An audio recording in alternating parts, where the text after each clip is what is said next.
அடுத்தது ரொம்ப சிம்பிளானதான். ஒரு பொருளின் குறித்த விலை 130, வழங்கிய தள்ளுபடி ரூபாய் 15, கிடைத்த லாபம் ரூபாய் 30 எனில் அப்பொருளின் அடக்க விலை என்ன அப்படின்னு கேட்குறாங்க.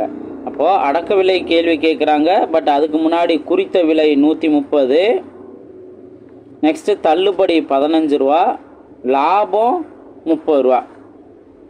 இப்போ அடக்க விலை என்ன அப்படின்னு கேட்குறாங்க. ஸோ இதை கொஞ்சம் நீங்கள் கவனமாக பாருங்கள். இப்போது 130 ரூபா குறித்த விலைன்னு இருந்து எவ்வளவு டிஸ்கவுண்ட் பண்ணுற 5 ரூபா டிஸ்கவுண்ட் பண்ணிடுறாரு. அப்போது அந்த டிஸ்கவுண்ட் பண்ண 5 ரூபா இந்த 130லேருந்து கழிச்சிடணும். கழிச்சிட்டோம் அப்படின்னா பேலன்ஸ் 115 தானே. ஓகேவா? இதுதான் விற்பனை விலை. இப்போ குறித்த விலையிலேருந்து எவ்வளோ டிஸ்கவுண்ட் பண்ணியிருக்காங்க, டிஸ்கவுண்ட் பண்ணி விற்றுட்டார். ஓகே. ஸோ அப்போது இந்த விற்பனை விலை அப்படிங்கிறத தெரிஞ்சுக்கலாம். ஆனால் அவங்க என்ன கேட்குறாங்க, அடக்க விலை கேட்குறாங்கல்ல. அப்போ அடக்க விலைங்கிற போது இவர் இவ்வளோ விற்றாலுமே கூட அவருக்கு லாபம் எவ்வளோ கிடைக்கும் சொல்லிட்டாங்க, 30 ரூபா கிடைக்கும் சொல்லிட்டாங்க. ஸோ அகைன் இந்த 30 ரூபாயை நீங்கள் மைனஸ் பண்ணணும். கிடைச்ச லாபத்தை நீங்கள் மைனஸ் பண்ணால் தான் எவ்வளவு அடக்க விலைங்கிறது தெரிஞ்சிடும். ஓகேவா? ஸோ இந்த சிம்பிளான கான்செப்ட், இந்த 4 டேட்டாமே கொடுத்துருக்காங்க. குறித்த விலைக்குரிய அமௌண்ட்டு, தள்ளுபடிக்குரிய அமௌண்ட்டு, லாபத்துக்குரிய அமௌண்ட்டு கொடுத்து அடக்க விலை கேட்குறாங்க. அப்படின்னா குறித்த விலையிலேருந்து எதை மைனஸ் பண்ணால் என்ன கிடைக்குங்கிறது தெரிஞ்சிருக்கணும். அது விற்பனை விலைங்கிறத புரிஞ்சுக்கணும். நெக்ஸ்ட் விற்பனை விலையாக இருந்தாலுமே கூட லாபம் இவ்வளோ வந்திருக்குன்னு சொல்கிறாங்க அப்படின்னா கண்டிப்பாக விற்பனை அந்த லாபத்தை மைனஸ் பண்ணிடணும். ஸோ இதை மைனஸ் பண்ணோம் அப்படின்னா நம்மளுக்கு பேலன்ஸ் எவ்வளோ வரும், 85 ரூபா வருங்களா.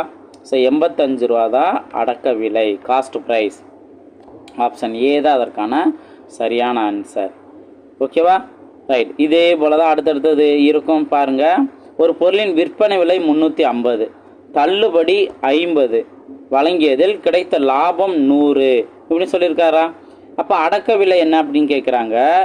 வேறு ஒன்றுமே கிடையாது. இப்போ இதிலருந்து இந்த விற்பனை விலை என்னவோ அதிலிருந்து பார்த்தீங்க அப்படின்னா டைரெக்டாக நீங்கள் லாபத்தை மைனஸ் பண்ணிட்டீங்கன்னாவே போதும். இப்போது இவ்வளோ அமௌண்ட்டுக்கு விற்றுருக்காங்க, விற்றது மூலயமா அவருக்கு 100 ரூபா லாபம் கிடச்சிருச்சு அப்படின்னா விற்பனை விலையிலேருந்து இந்த லாபத்துக்குரிய அமௌண்ட்டை மைனஸ் பண்ணாவே நம்மளுக்கு டைரெக்டாக அடக்க விலை வந்துடும்ல.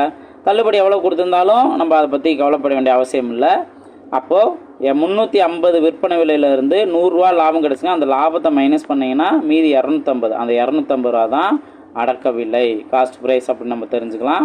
ஆப்ஷன் சி தான் அதுக்கான சரியான ஆன்சர். புரிஞ்சுக்கலாம். ஸோ ஒவ்வொரு பாயிண்ட்டுமே இந்த மாதிரி சிம்பிளான கொஸ்டின்லேயே நீங்கள் தெளிவாக புரிஞ்சுக்க ஆரம்பிச்சிங்க அப்படின்னாவே பின்னாடி போக போக எவ்வளோ ட்விஸ்டடாக கொடுத்தாலுமே உங்களுக்கு அந்த க்ளூ பாயிண்ட்ஸ் கிடைக்கும். அது மூலமா ஈஸி ஆன்சர் கண்டுபிடிச்சிருவீங்க.